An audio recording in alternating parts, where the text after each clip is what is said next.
Aloha, beautiful family. I want to share a recipe with you at request by Roots Cafe, Kokua Kalihi Valley.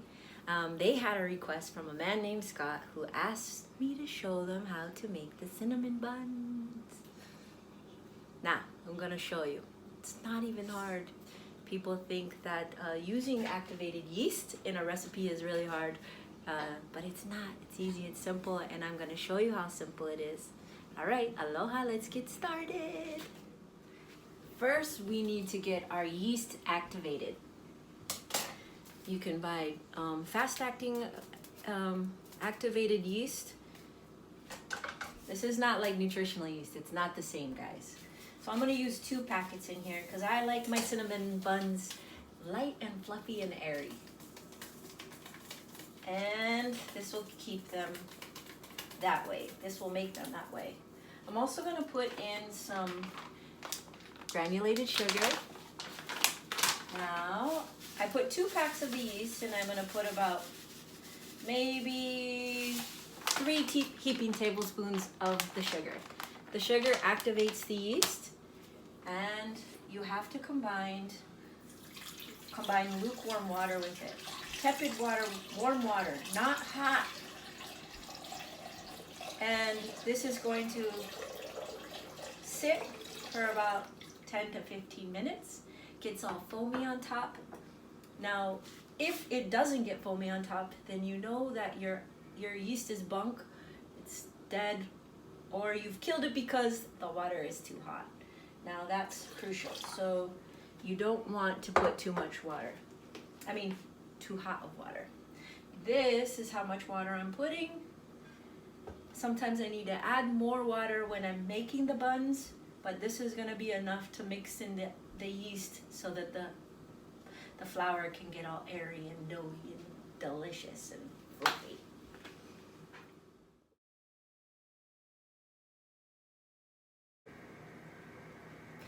So, this is how you know the yeast is activating. It gets all foamy and fluffy, and you'll know when it's not like this, it's dead. Can't use it. Gotta start all over. Fresh pack. Now, we're gonna put some organic, unbleached, all-purpose flour. I'm just gonna pour it now. I'm gonna put half of this. That's about half. And I'm also gonna put about a cup of sugar right in there. And I'm also gonna put some sea salt.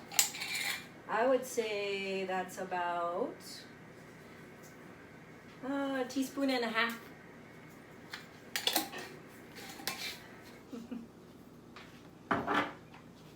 And I'm gonna mix this all up. Everything is energy. We transfer energy into the food we make, into everything we do. It's energy. So make sure your vibrations of your heart and your body is not sick when you're creating food of love for people you love. And you're transferring love in here as well. Energy. All right, our next step, since our flour is all mixed up with the sugar, the sea salt, and the organic unbleached flour, sometimes I do half and half whole wheat flour and unbleached flour. We're gonna slowly pour in our water mixture with the yeast. And I'm gonna work this around until we get the consistency that we want, which is not too wet and it's not too dry. And at this first initial blending, I try not to overwork the flour. If you overwork the flour, the buns become very dense. I don't like that. I don't like my dense buns. That's funny. I like fluffy buns. All right, keep adding the water. Like I said, you might need to add more water just depending on ratios. I'm hard with measurements and exact measurements. But these buns are kind of forgiving. If you do add too much water, you can add a little flour to balance it out. And you can always add more if there's not enough.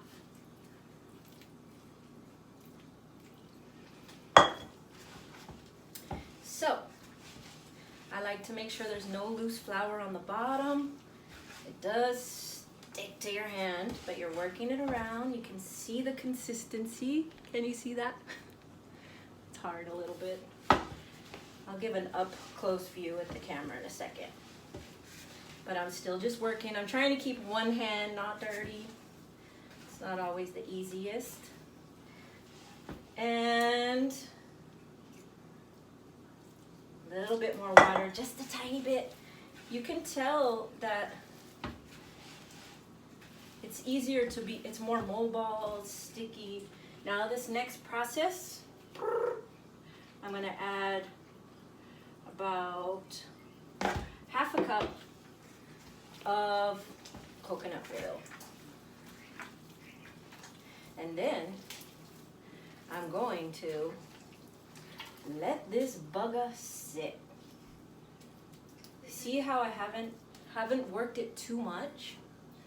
Overworking is not good. It's gonna make your buns dense. So we're gonna we can knead it once it rises. I try to knead it like 2 to 3 times because that puts air into it. But initially, we don't want to overwork it. Now, to let it rise. So while we're waiting for this first initial rising of the flour, hold up. Gotta preheat the oven to 350 degrees. Preheat your oven now.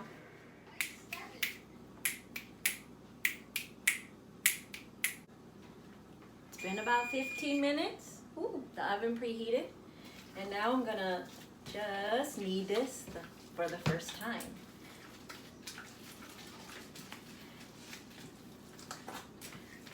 Energy, love, mana.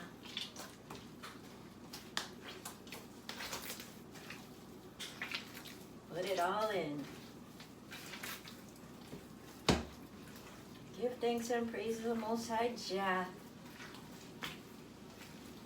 All right, gets all smooth and like that. Then we're gonna let it sit and rise again.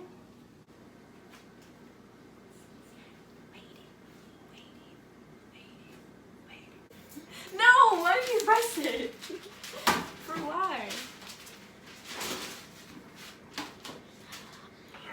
I want to eat the dough. Did you hear her? Lil! Jeez.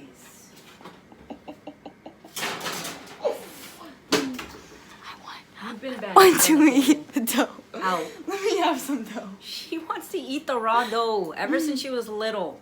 That is disgusting, and she keeps kicking everything. You should have. Get out. I got some dough. She's gonna eat that. Ew. Ew. I didn't know about dough eaters until I met another dough eater. And then I realized she wasn't alone with the dough eaters. Are you a dough eater? Anyone else a dough eater? That's just disgusting to me. It's a... This is the second time the dough has risen, and it's getting pretty high now. It's light and fluffy.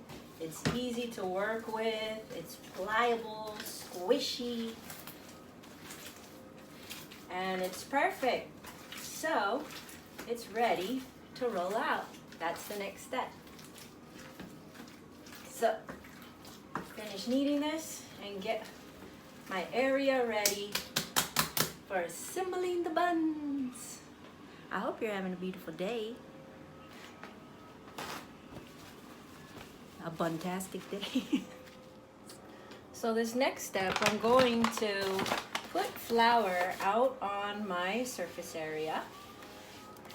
And I'm going to separate the dough into probably 3 different bundles, because I'm making smaller buns too. And we're going to kind of roll it out so it can be more of a rectangle and even. We're going to get a rolling pin and we're going to roll this dough into a long rectangle.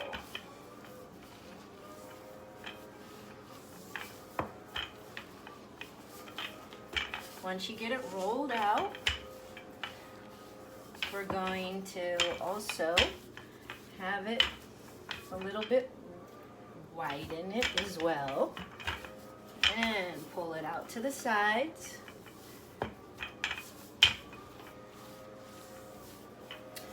And now the next step is to add our vegan butter.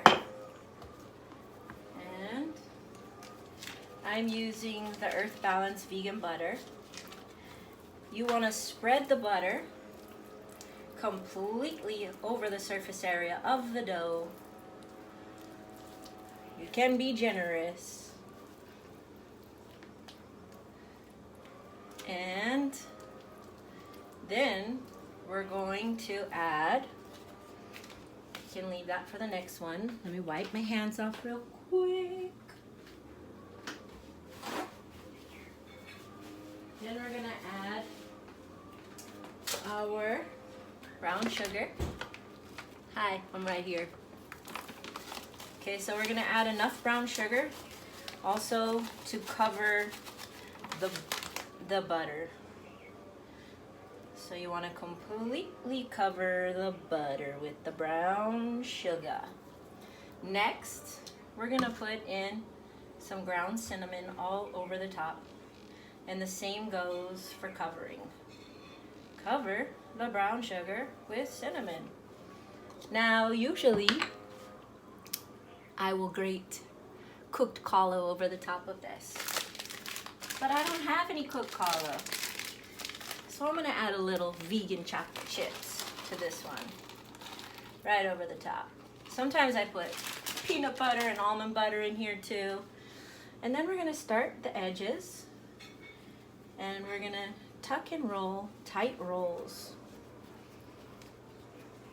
Oh, mind you, I have a baking dish lined with parchment paper.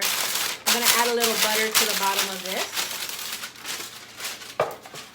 And the reason I have a baking dish is because the butter and brown sugar will bubble over if it's in a cookie sheet. So you wanna have higher edges.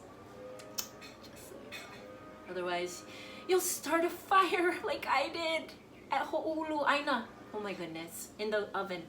The brown sugar was bubbling all over. And Auntie Eunice said, don't worry, it'll be a part of the legacy, a part of the legend. Don't start a fire, guys. Okay, so we're gonna keep rolling. Keep rolling, rolling, rolling. Tuck and roll, tight and tight, tight rolls. We want tight little rolls. We want every little layer of those buns to be delish. And it's gonna look like this. And then you're gonna take your pastry cutter or a knife or something you have like this. And I'm cutting little small portions like this size. Can you see that? Yeah, like little mini buns. They're about 1 inch in width. And we're gonna cut them all up. But and we're gonna line our sheet with that. And we're gonna continue the process till all of our dough is done. And in the meantime, we're gonna let these proof. And proofing means you're gonna let them rise another time. So they're gonna rise even more.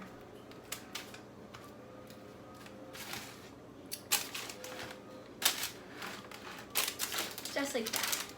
We're gonna keep adding. So I'm gonna clear my surface area, add more flour, and repeat the process.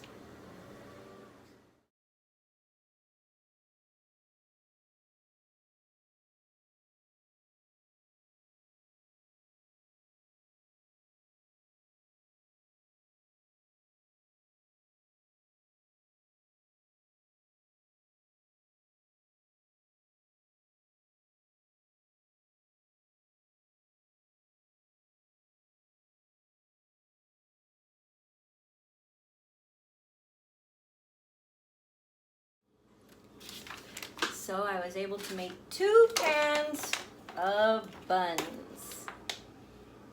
Now they're gonna go into the oven at 350 for about 30 minutes. Check them at 30 minutes. I'll time it to give you an actual number, but it's like 35 minutes to 40 minutes. I'll keep you posted on the exact time. Well, family, the buns are done. They took 45 minutes to bake. You just want to check, make sure they're cooked all the way in the middle, because when they are packed together, thick like this, closely together, they take a little longer. So I like to top them with a little bit of butter. Can or cannot, they're already just so buttery and delicious. But then I sprinkle some powdered sugar on top. And they are perfect just like that. 2 trays. All right, that is the recipe for Mama T's cinnamon buns. So here they are, all frosted up and ready for your bellies. I hope you do try to make them. I hope that you give it a go. And I really want you to tell me if you do, so I can hear about your journey, how it went. The crucial part is to not overwork your dough. Let it sit and rise. I really do let it sit and rise for like 15 minutes. Need 15 minutes. It makes all the difference for those fluffy, delicious, delectable buns. All right. Have a buntastic day. That's silly, right? Love you. Love you all. Jah loves you the most.